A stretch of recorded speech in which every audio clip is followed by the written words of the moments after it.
What's going on, everybody? Today I will be reviewing the movie Michael. So yes, this is the Michael movie review. And I wish I had a Michael Jackson costume or something. I was looking in my closet. I'm like, I don't even have a Michael Jackson jacket, a Michael Jackson shirt with his picture on it. I'm like, God damn, I don't even got a glitter glove. So I'm like, man, I kind of wish I had a Michael Jackson costume to wear for this movie review, but it's alright.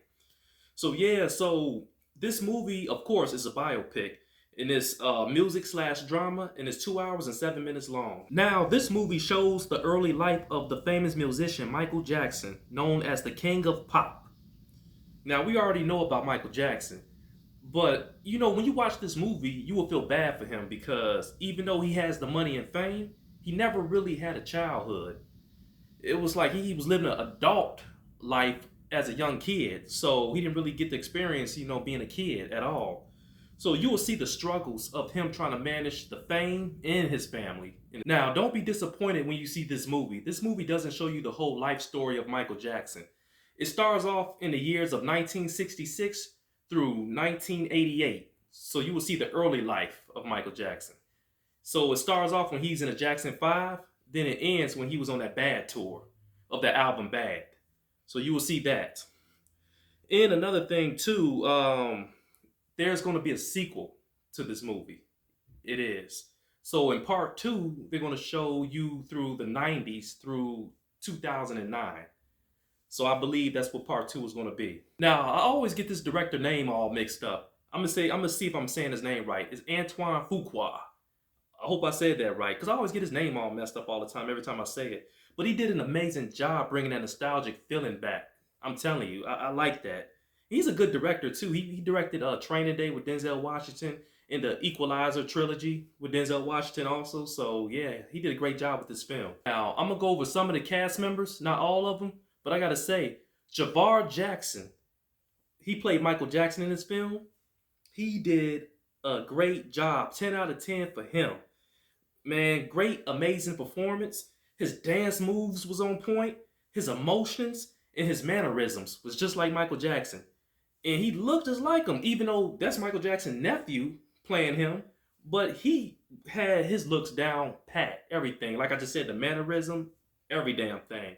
10 out of 10 for his acting. Great job. Now, Colman Domingo, he plays Joe Jackson, Michael Jackson's father. So I gotta say, you know what I'm gonna say about this? Jaafar Jackson and Colman Domingo better be nominated for an Oscar for their performance. I think they did the best out of everybody. If they don't get nominated, those two don't get nominated for an Oscar, I'm not watching the Oscars no more. I'm not. I'm gonna boycott it. They better get nominated. I mean it. I'm telling you, yeah, they did an amazing job, them two right there. Now, Nia Long played Katherine Jackson, the mother of Michael Jackson. And I gotta say, she's an amazing actress. Not taking anything away from her. But I wish she had more dialogue in this film. I don't think they gave her enough script time to really say anything, but hey, she did a great job still. Now, Larenz Tate did a great job playing Barry Gordy. And also, yeah, that boy that played the young Michael Jackson, when Jackson was in Jackson 5, that little boy blew that out the water. He did a great job too. Great job to him. And also the security guard that was Michael Jackson's bodyguard. He was in here for a little while, man. I was like, damn. I didn't know he had a pivotal part in Michael Jackson's life like that. But he also had some good scenes in here. Great job to him too. And they had to show Bubbles, the monkey. So Bubbles, you'll see Bubbles up in here too. This movie flowed very well. The pacing was excellent. I was not bored at all. It has a nice balance of musical scenes and acting scenes. It blends in very well. I love the shots and camera angles in this film.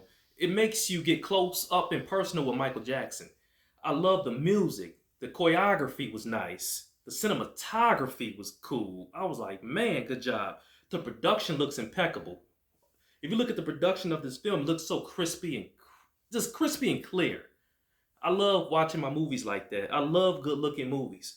And like I said, I love the colors and costumes. The costumes was to the T. I'm telling you, like the same stuff they was wearing in the 80s, in the 70s and 60s, it was off the chain, off the chain. This was a very entertaining film. You will be very entertained when you watch this. It brings you back. It brings memories back. Back when I was young, watching Michael Jackson. And the casting was perfect. Oh my God. Now I heard they had to do a lot of reshoots of this movie. They had to take certain scenes out. And I heard that kind of took them a little while. So, and everybody was kind of pissed off about, they was like, oh, why they didn't explain the allegations that happened to him, when he was, dealing with the kids, that situation. But the thing about that is, people, that happened in the 90s. So that them allegations happened like the early 90s to mid 90s. So you're not going to see that in this film because this film is from the late 60s through the late 80s. So they're going to touch on that probably in part 2. So you'll have to wait for that. And to keep it real with you about that shit, we already know Michael Jackson was innocent. He was already proven, he was already innocent anyway of that bullshit. That's what I call it. They was just trying to see, before the 90s, I would say the 60s through the 80s, people weren't going after Michael Jackson like that. He didn't have all that stress with, the public like that until the 90s. Because what started that is when he bought Beatles catalog. They didn't like that because Michael Jackson was too powerful. So when the 90s happened, he was doing other things that other artists couldn't do. He had more opportunities than other artists. So a lot of people were jealous of that. Like I said, he bought catalogs of other artists. He was making big money, stadium tours all over. And a lot of artists was upset about that because they couldn't get no shine. And the public was kind of mad about that. I mean, the industry was. So the music industry was kind of pissed off about that. So they try to take him down. They try to find anything they can to lie on him to take him down. That's what was going on in the 90s. So all that stuff about the allegations, that was some BS. Now, I like Michael Jackson. When you see this movie, you will see that he's a very generous and kind person because, he was helping out little kids that was going through cancer in the hospitals. You will see that during the movie. Donate to charity programs. I'm telling you, Michael Jackson was a good dude, a cool dude. I'm gonna keep it real with you right now. Michael Jackson is the best artist of all time. I'm not just talking about just in pop music. In any genre of music, Michael Jackson is the best artist of all time. Don't sit up here and say no Elvis, no. He's the best of all time. Now, that Thriller music video, that's the best music video of all time. And somebody was debating me about that. I'm like, look, try to show me any music video that's topping that Thriller music video. There is none. Thriller is the best music video. There is no other music video topping that. And on top of that, Michael Jackson was the first artist to make his music videos as movies. Dead serious. It was no other artist doing that before him. That's how creative he was. He had a creative mind. He was a genius when it came to his music and his craft. There was no artist making their music videos and making them into movies. Only Michael Jackson was the first one to do that. Then after that, and everybody wanted to copy him. Of course, he was the first black artist to be on MTV.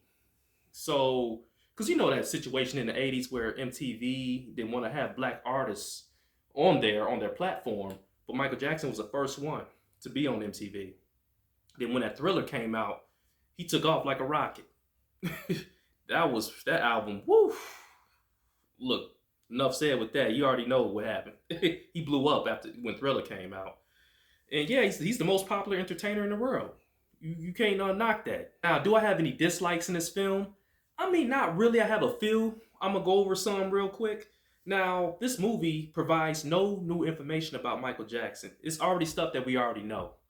So I was like, damn, man, they could have had some things that were new in there that we didn't know. So I'm sure a lot of things happened through the 60s and the 80s. I wish they would have showed a little bit more grit. They kind of skipped over some things that really did happen in that time period. Like, I'm going to keep it real with you. Michael Jackson wasn't on the best terms with Quincy Jones a lot. They just showed him getting along with Quincy Jones, but they argued a lot in the studio. I'm just keeping it real. And Quincy Jones, he was very respectful of Michael Jackson. He knew he was a force to be reckoned with. He had talent. But they had differences in the studio. They had a lot of arguments and everything. They should have showed that in the movie. And also, people didn't even know this. In the 80s, Michael Jackson and Prince were not cool with each other. They were beefing. They could have showed that in the film. well, Prince started that beef with Michael Jackson because Michael Jackson is not a confrontational person anyway. Prince was jealous of Mike, and rest in peace to Prince. No, no disrespect to Prince, but to keep it real, Prince is not better than Michael Jackson. The only thing Prince, I like his album Purple Rain. Besides that, shit, I didn't like anything. Well, I shouldn't say I didn't like, but it wasn't nothing that was catchy that he came out with after that or before that. Purple Rain was his best album. Everything Michael Jackson put out was a hit. And no disrespect to Prince, Prince was popular. He had talent. He knew how to play them instruments too. But Michael Jackson was way better than Prince. Yeah, and what else? They didn't show Diana Ross too much. I mean, they didn't show her at all in the film. They should have showed her because she was a mentor to Michael Jackson. So they missed that. I mean, they should have showed that because she played a big part in Michael Jackson, like Diana Ross. And Diana Ross helped Michael Jackson play in that movie, The Wiz. She kind of got him, in there. So yeah. And another thing too that they did show this in the movie where he was doing a Pepsi commercial. They could have touched on that a little bit more. It was a lot more things that happened about that. The cosmetic surgeries that he had to go through. They did touch on that a little bit, but not too much. And another thing too, this movie, I don't think it needed a sequel. I think they should have just did everything all at once. Put his whole life story into this movie, and they could have did this in 3.5 hours. I wouldn't mind sitting through a 3.5 hour movie watching Michael Jackson. I think they should have did that instead of doing a sequel. Just put the whole life story in there and just make it a 3.5 hour movie. It's like they did it for what other 3.5 hour movies they had come out? What's that movie called? Shit, can't remember. The Killer of the Flower Moon, that was 3.5 hours. Oppenheimer, whatever, that was 3.5 hours. So make this movie the same as that, and put his whole life story in there. And I hope they come out with this sequel as soon as possible. I don't want to wait 2 to 3 years to get the sequel. They should put this out like the ending of this year or the beginning of next year. That'll be great if they do that. Because since they got so much hype on this movie right now, it's good to put it out as soon as possible, the sequel. And I gotta say, rest in peace to Michael Jackson. He's a legend. And he was a perfectionist too. He was great with his craft. And this movie's going to do great numbers at the box office. It's going to do really good numbers. And I'm excited for that. It's like a breath of fresh air watching this movie. I think this, so far, one of my favorite movies of this year so far. Because I know they got more good movies coming out this year. And I'm going to give this a 9 out of 10. Yes, a 9 out of 10. Almost perfect. Almost. And another thing that kind of really made me a little bit upset is that Janet Jackson wasn't part of this film. I think that was selfish of her to not be part of this film. Like I said, I can't really say that, but that's just how I feel. It's like these family members got to get over their differences. I think it's just because she's not getting along with certain family members, But I understand though. But I think she should have, put her feelings to the side and just say, you know what, I'm gonna ride this out and I'm gonna be a part of this movie, But hey, I mean, it is what it is. You always got you got a family member that always want to be extra, and I think that's with Janet Jackson. I think she was too extra with this one. She should have been part of this. But besides that, hope you enjoyed this movie review. Hit the like button if you like to. Leave some comments in the section, and I'm gonna see y'all very soon. All right, I'm out.